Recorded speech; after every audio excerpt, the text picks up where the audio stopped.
Qul in kuntum tuhibbunallaha fattabi'uni yuhibbukumullah wa yaghfir lakum dzunubakum wallahu ghafurur rahim. Asyhadu an la ilaha illallah wa asyhadu anna Muhammadar Rasulullah arsalahu Allahu azza wa jalla basyiran wa nazira wa da'iyan ila Allahi wa biiznihi wa sirajan munira. Bapak-bapak, ibu-ibu, hadirin dan hadirat sekalian, sidang jemaah salat subuh yang mudah-mudahan dimuliakan Allah. Begitu sayangnya Nabi kepada kita, cintanya Rasulullah kepada umat Muhammad SAW, kita semua ini, sampai-sampai dia mengatakan dalam sabdanya, seluruh umatku masuk surga. Dalam lafaz hadisnya begini, kullu ummati yadkhulunal jannah. Bapak ibu yang mengaku umat Muhammad, inginnya Nabi semua kita masuk surga. Berapa banyaknya umat Muhammad dari zaman Nabi sampai akhir zaman itu semua umat Muhammad. Tapi Pak, Bu, itu hadis masih koma, masih ada lanjutannya. Lanjutannya itu begini. Kullu ummati yadkhulunal jannata illa man aba. Itu dia. Seluruh umatku masuk surga kecuali yang tidak mau. Waktu hadis ini keluar, tentu ada sahabat yang komplain nanya, ya Rasulullah, ada yang tidak mau. Siapa orang yang tidak mau? Kira-kira begitu.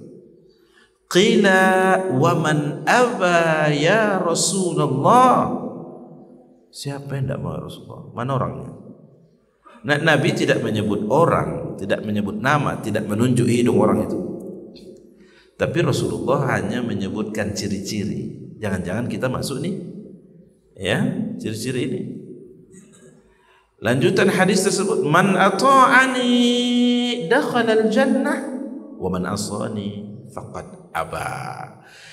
Yang taat kepadaku, itu orangnya memang pemburu surga, pengen sekali masuk surga. Yang tidak taat kepadaku, itulah hakikatnya orang-orang yang enggan, yang tidak mau masuk surga.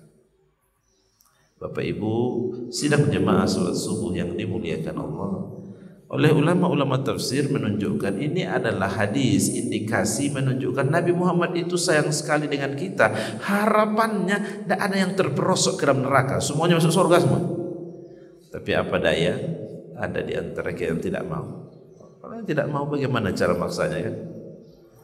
Pengurus berkeinginan kajian kita subuh ini ramai masyarakat datang hadir, tapi mereka tidak mau. Bukan tidak tahu, diumumkan.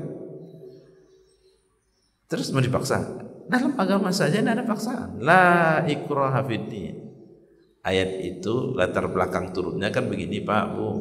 Ada dulu sahabat kuat imannya masuk Islam dia, ya. Lalu ya Rasulullah, itu kan saya punya anak-anak lahir dari rahim istri saya kasih belanja, saya kasih kehidupan, tapi mereka belum masuk Islam nih. Gimana Ustaz? Gimana Rasulullah? Saya paksa aja ya? Lalu bagaimana jawaban Rasul? Rasul menjawab, oh turun ayat. La ikraha fiddin qad tabayyana ar-rusydu minal ghayy. Jangan. Tidak ada paksaan dalam agama. Begitu juga Bapak Ibu, inginnya Nabi kita seluruh umatnya ini masuk surga semuanya. Tapi gimana lagi?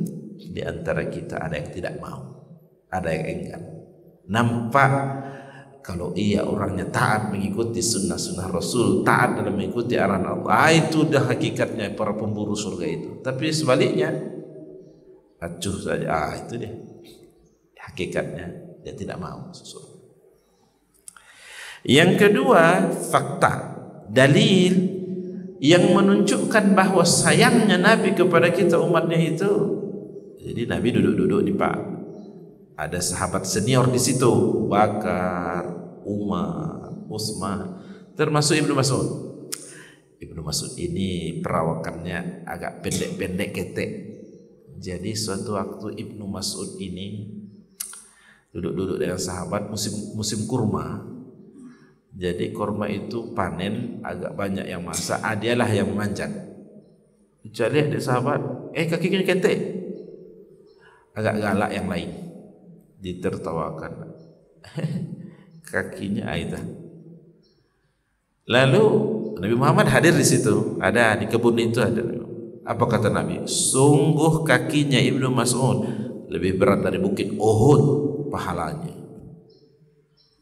Jadi memang kita banyak berjumpa hadis-hadis yang menunjukkan keutamaan Ibnu Mas'ud. Apa di antaranya? Kalau kalian ingin mendengarkan ayat Al-Quran itu seolah-olah ia seperti diturunkan oleh Allah pas waktu itu. Dengarkan bacaannya Ibnu Ummi Abd. Siapa Ibnu Ummi Abd?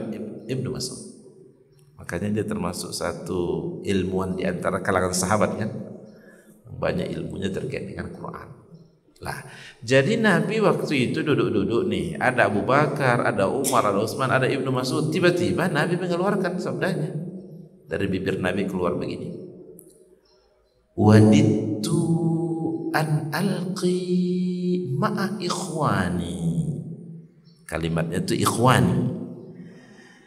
Aku mengimpikan suatu hari nanti bertemu dengan teman-temanku di surga. Wadittu an alqi ma'a ikhwani. Pak, Bu, jadi mendengarkan kalimat itu si Ibnu Mas'ud tadi capeknya tangko, dia memastikan, termasuk dalam hendak. Dia ingin memastikan dirinya masuk tidak pada yang disebutkan Nabi itu. Wadittu an alqi ma'a ikhwani. Aku mengimpikan bertemu nanti dengan teman-temanku di surga. Tunjuk tangan sekali.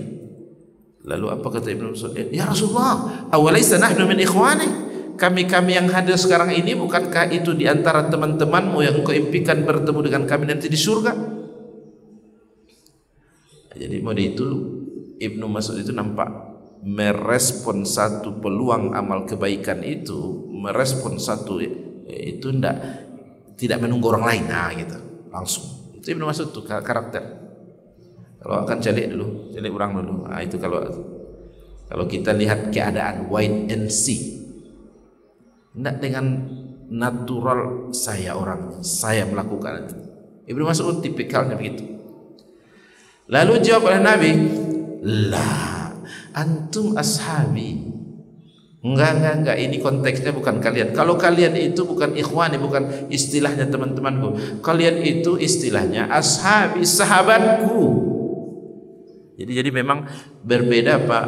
Penggunaan kata ikhwani disebutkan dalam konteks hadis itu dengan Nabi mengatakan yang di depan sahabatku, itu beda. Sahabat itu definisi, kalau kita membaca mustalah al-hadis, ya kajian ilmu hadis, definisi sahabat adalah orang yang berjumpa secara Nabi, orang yang berjumpa Nabi secara fisik dan beriman dengan Nabi.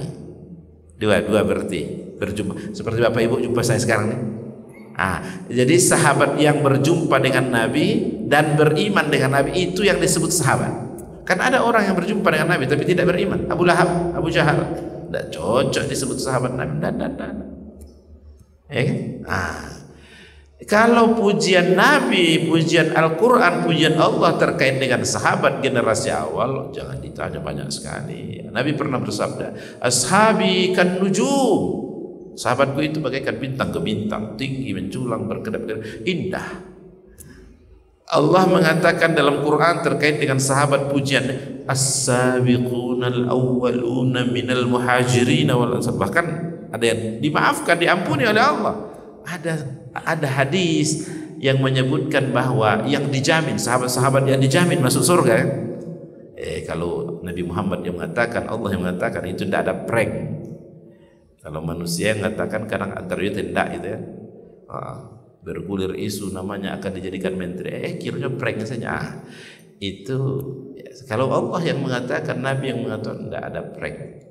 Ya, jadi kata Rasulullah, bukan kalian itu disebut sebagai sahabat. Sahabat Nabi itu luar biasa. Yang dimaksudkan Nabi dengan kalimat wadittu an alqi ma ikhwani, ini bukan sahabat maksudnya nih. Siapa mereka? Mereka adalah yang jauh terlahir dari zamanku, tidak lagi berjumpa denganku secara fisik, tapi mereka masih percaya kepadaku, beriman denganku, mengamalkan sunnah-sunnahku. Itu diimpikan oleh Rasulullah bertemu dengannya di surga. Seolah-olah hadis ini Bapak Ibu ingin menunjuk Bapak Ibu yang hidup jauh dari zaman Nabi, tidak lagi berjumpa secara fisik dengan Rasul, tapi kuat keyakinannya, percaya dengan Nabi, mengikuti arahan Rasulullah. Bapak Ibu dinantikan Nabi nanti di surga. Cuma ada pertanyaannya, model-model amal kita yang seperti ini sekarang, lalu bertetangga pula dengan Rasul di surga, kita tidak malu itu? Nah, kira-kira gitu. Tidakkah kita malu dengan model amal kita yang seperti sekarang, lalu diposisikan bertetangga, berteman dengan Nabi di surga? Kalau sampai dua balik aja dijual. Nah, Bapak Ibu hadirin dan hadirat sekalian yang dimuliakan Allah, itu hadis yang menjadi fakta bahwa Nabi itu sangat sayang pada kita.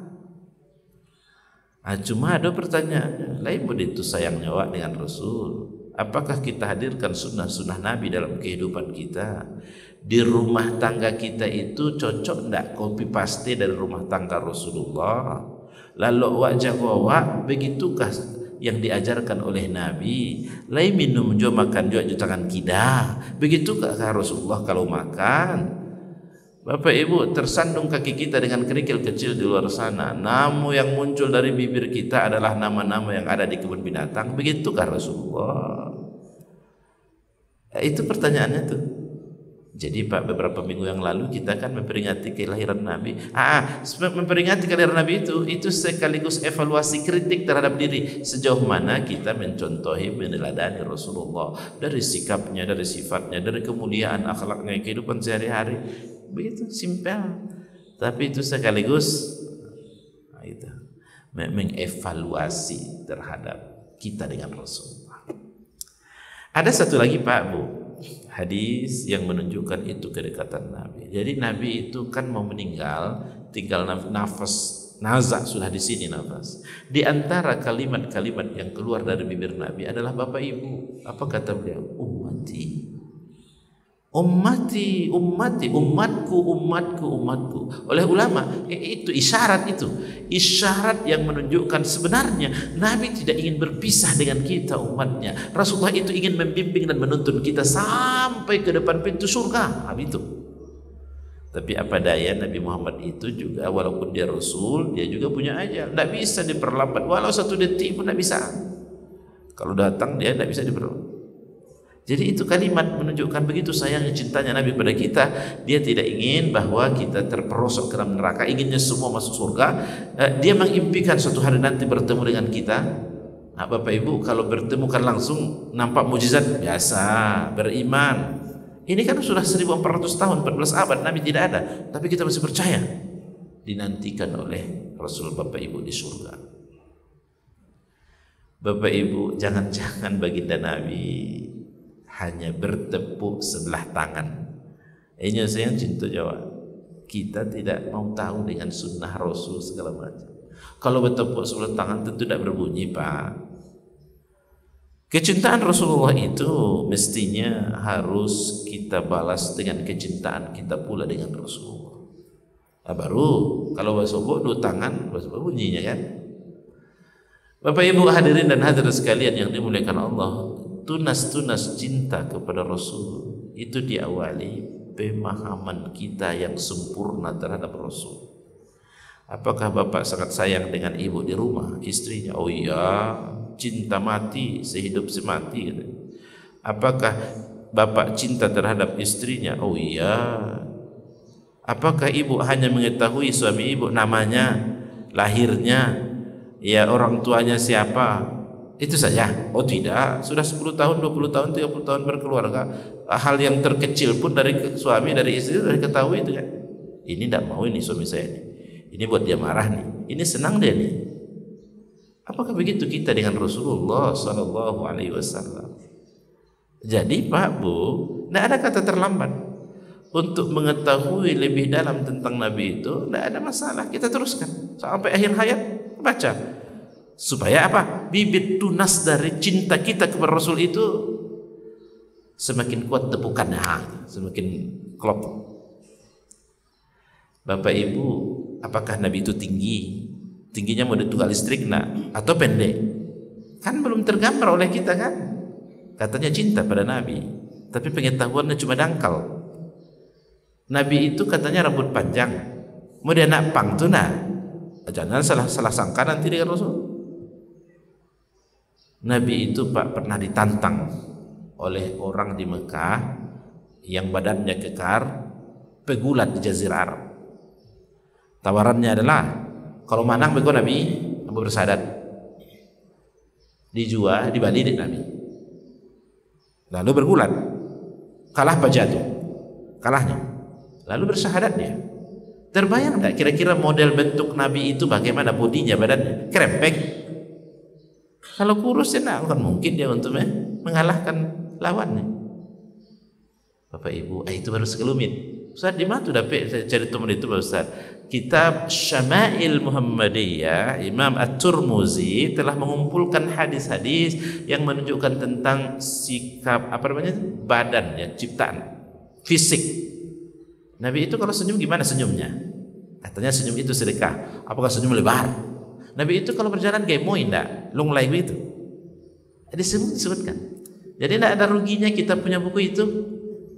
Bagi yang bercita-cita ingin mencintai Rasul, sehingga Nabi tadi tidak bertepuk sebelah tangan. Kitab Syama'il Muhammadiyah, hadis-hadis yang dikumpulkan oleh Imam At-Tirmizi sudah banyak diterjemahkan dalam bahasa Indonesia. Buka saja itu Google, ketemu tuh. Yang kedua, Bapak Ibu sekalian, tunas-tunas bibit-bibit dari cinta kepada Rasul itu dengan cara banyak berselawat dan salam kepada Nabi. Ini memang Allah sendiri yang mengatakan kan, perintah dari Allah nih.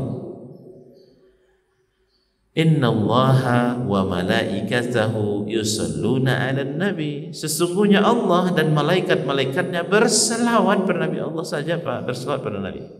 Malaikat miliaran kan, jutaan malaikat berselawat pada Nabi. Ada yang bertanya itu Pak Ustaz, di masjid-masjid di mana-mana kenapa ada nama Allah, nama Muhammad? Tidak iri itu nabi-nabi yang lain, Adam, Idris, kenapa ada itu? Ternyata Bapak Ibu sekalian, kita berjumpa dengan hadis di mana Nabi Adam waktu di Lauhul Mahfuz melihat nama itu. Jadi sebelum Nabi Muhammad ada, itu sudah disebutkan. Sudah disebutkan namanya. Terbukti dalam Taurat, dalam Injil. Nabi Adam pernah menyebutkan ya di Lauhul Mahfuz gitu, yang muncul dari hadis baginda Nabi Muhammad SAW. Maksudnya ada Nabi Muhammad, ada Allah gitu. Innallaha wa malaikatahu yusalluna 'alan nabi. Sesungguhnya Allah dan para malaikatnya mereka berselawat dan salam kepada Rasulullah. Maka diperintahkan Allah pada kita, ya ayyuhalladzina amanu, wahai orang-orang beriman, berselawat dan salam kalian kepada Rasulullah. Dua Pak ya, PR kita dalam rangka mencintai Nabi, tunas-tunasnya kita rawat supaya cintanya kita pada Rasulullah berkembang. Dengan cara apa tadi? Mengenal lebih jauh, membaca banyak referensi. Tidak ada kata terlambat. Yang kedua, memperbanyak selawat dan salam kepada Rasul. Yang ketiga, taat. Allah berfirman dalam Quran, "Qul in kuntum tuhibbunallaha fattabi'uni." Jika kalian mengatakan mencintai Allah, maka syaratnya ikuti Nabi. Ikuti dia. Yuhibbukumullah. Maka kecintaan Allah akan dia taburkan pada kita, sehingga cinta Rasul, cinta Allah disambut dengan cinta kita bertemu kan? Bukan sebelah tangan tadi bertemu.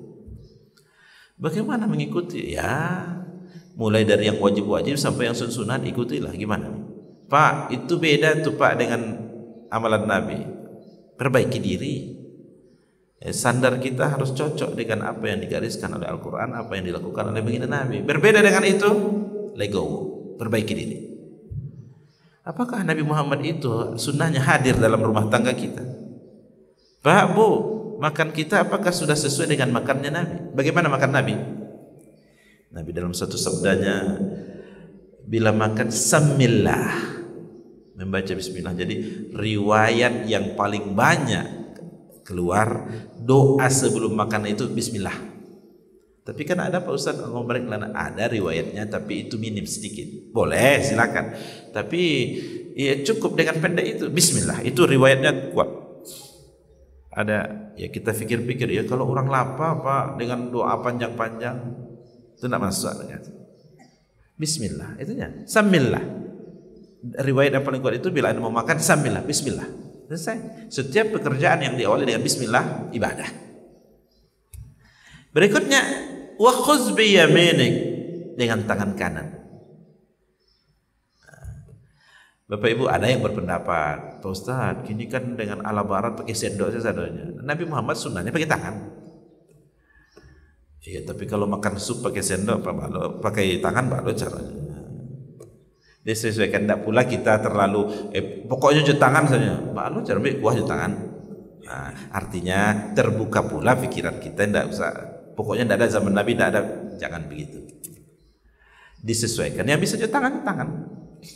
Tapi ya yang kanan, yang kiri itu kawannya setan. Ya kanan sukunya Allah, ya sukunya setan. Pilih yang mana? Masihkah ada di antara kita yang minum tangan kiri, ambil makan kue tangan kiri? Ada Pak, ada di si kue lelok di tempat lain, ada tuh. Inikah para pencinta Rasul itu? Khudz bi yaminik, ambil dengan tangan, wa khudz bi yalik, ambil yang paling rakek dulu. Mentang-mentang ayam gorengnya sosinan, meloncek lo kan jangan, itu tidak adabnya, itu tidak.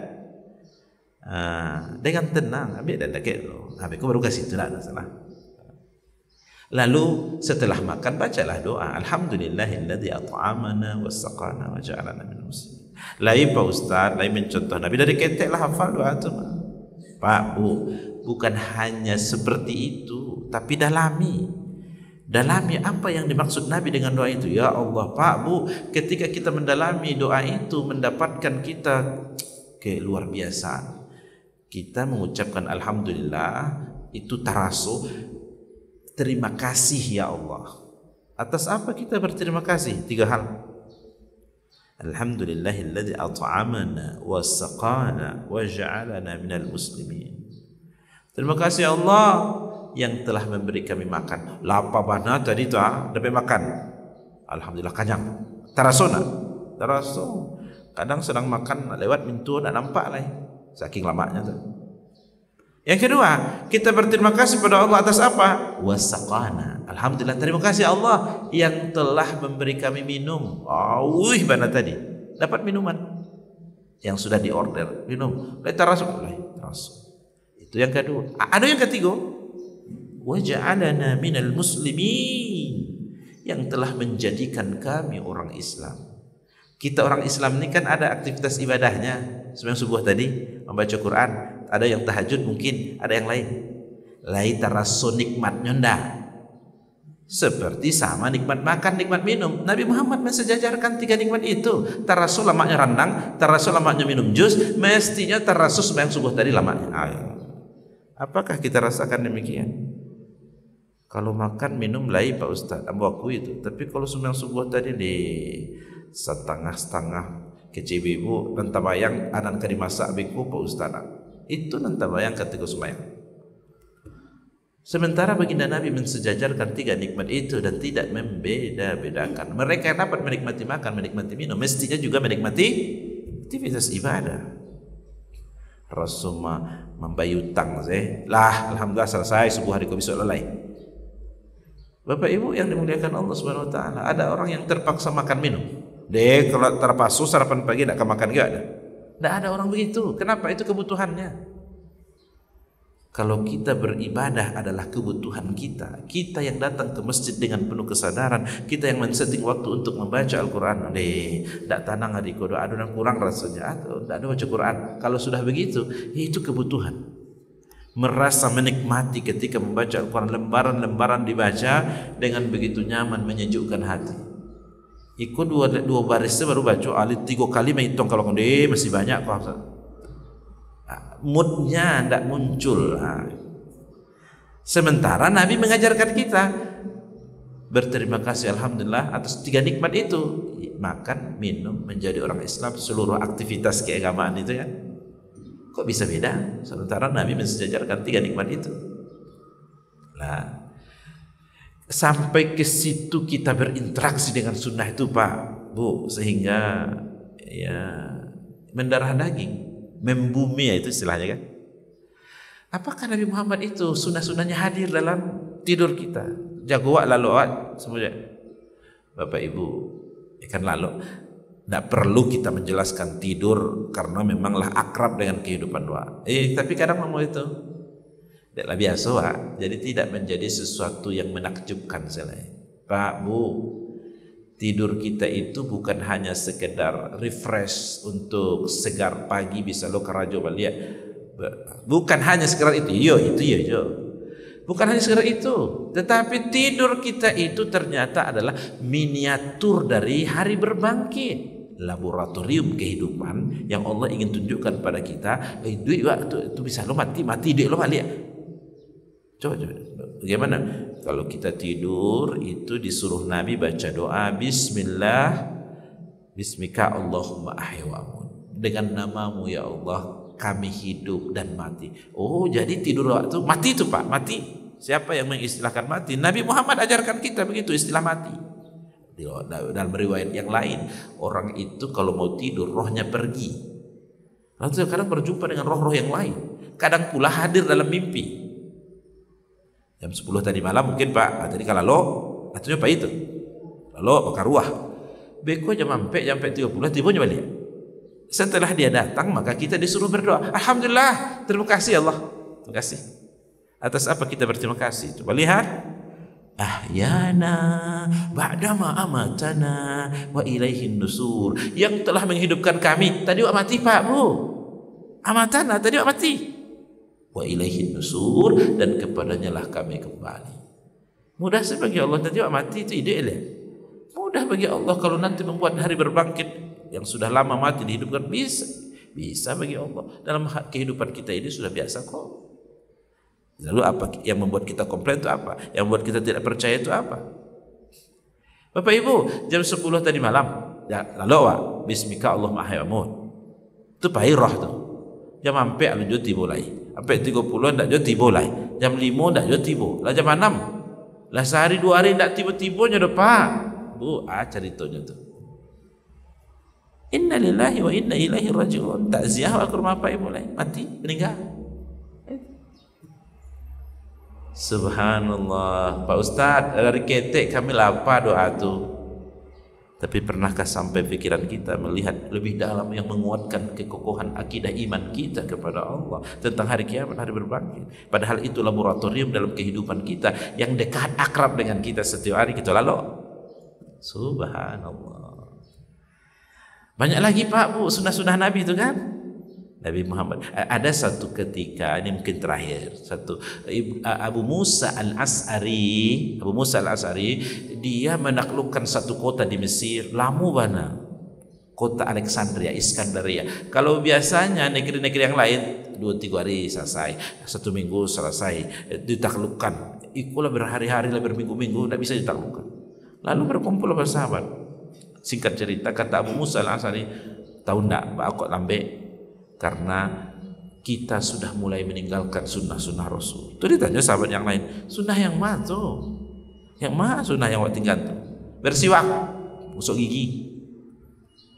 Nabi Muhammad pernah bersabda, laula an asyqa ala ummati la amartuhum bis-siwak. Kalau tidak memberikan pada umatku, sebenarnya aku ingin menyuruh untuk mereka bersiwak setiap kali mau sholat. Pak, di zaman Nabi kan ada Pepsodent, odol. Jadi ada kayu arok namanya, 10 cm sih potong-potong, kemudian ujungnya dibuat menjadi kuas dan ketika adi. Itu namanya siwak. Ada namanya siwak. Banyak di Masjid Nabawi, Masjid Haram, di pelataran di Sareal, Bureal, Nabi Muhammad itu utuh kokoh giginya, disebutkan oleh para ulama itu setiap waktu 5 kali sehari semalam bersiwak, menggosok gigi. Hikmahnya. Jadi Bapak Ibu sekalian, ini sunnah. Lalu setelah mendengarkan itu para sahabat tentu menjalankan itu semuanya. Setelah mereka begitu menjalankan sunnah Nabi, maka dengan mudah dapat ditaklukkan kota Alexandria. Apa kata musuh? Kayu saja dimakan deh mereka tuh. Apa lewat musuh dia. Sehingga dengan mudah ditaklukkan. Allahu a'lam. Bapak Ibu ada sekalian, menghidupkan sunnah-sunnah Nabi itu kebaikan yang banyak. Kalau ada perintah dari Nabi, bukan kita melihat oh itu kan sunnah saja, tidak dosa kalau ditinggal. Tapi Pak Bu, di sebalik itu pasti ada unsur positif yang terbaik untuk kita umat. Kalau ada larangan dari Allah, larangan dari Nabi, jangan coba-coba. Jangan coba-coba kerjakan, lakukan. Kenapa? Di sebalik itu ada pasti unsur negatif yang ditimbulkan. Bapak Ibu yang dimuliakan Allah, tidak cukup waktu untuk mengkaji tentang baginda Nabi dan kemuliaan akhlaknya. Itu baru segelumit kecil. Secara bersendirian Bapak Ibu buktikan cinta kepada Rasul itu dengan cara mempelajari lebih dalam tentang baginda Nabi Muhammad, memperbanyak salawat dan salam, mentaati Rasul, membaca berbagai referensi tentang akhlak baginda Rasulullah dan berusaha mengkopi pastikannya dalam kehidupan kita sehari-hari. Mohon maaf Bapak Ibu, terima kasih perhatian kita semua. Wabillahi taufik wal hidayah. Assalamualaikum warahmatullahi wabarakatuh.